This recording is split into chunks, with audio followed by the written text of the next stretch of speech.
হ্যাঁ বাবা দাঁড়াও, এই তো কাজটা শেষ হয়ে গেছে, এবার তোমাকে এক্ষুনি খাবার বানিয়ে দেবো, ঠিক আছে?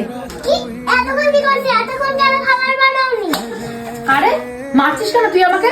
বাবাও তো তোমাকে মারে। শ্রেয়া কি বলছিস তুই এসব? কে বলেছে তোকে এগুলো? আমি নিজের চোখে দেখেছি, বাবা তোমাকে চড় মেরেছিল। जो तुझको ना पाऊं बातों में तेरी मैं কোথায় ছিল এতক্ষণ?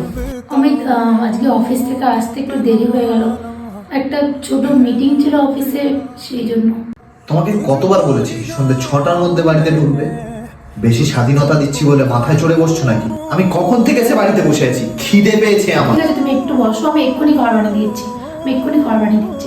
আজকের পর নেক্সট আর কোনোদিন যদি লেট হয়েছে তাহলে তোমাকে সোজা তোমার বাপের বাড়িতে দিয়ে আসবো, বুঝেছো? আর হ্যাঁ, আজকের পর তোমাকে চাকরিতে যেতে হবে না, কথাটা মাথায় ঢুকিয়ে নাও। কি কি যাদব? তাড়াতাড়ি গিয়ে খাবারটা বানাও, ওকে? यारा तू तो बदला नहीं है मौसम जरा सा रूठा কোথায় যাচ্ছ পায়েল? আমি তোমাকে বারণ করেছিলাম না অফিস যেতে? আর এসব কি জামা কাপড় পরেছো তুমি? অফিস যাচ্ছি আমি, আর তুমি তো জানো অফিসে যাওয়া, বাইরে কাজ করা এগুলো আমার একটা শখ। তোমার জন্য এখন আমি নিজেকে চেঞ্জ করতে পারবো না। আর হ্যাঁ, এইভাবে কতদিন আপনি কন্ট্রোল করবে?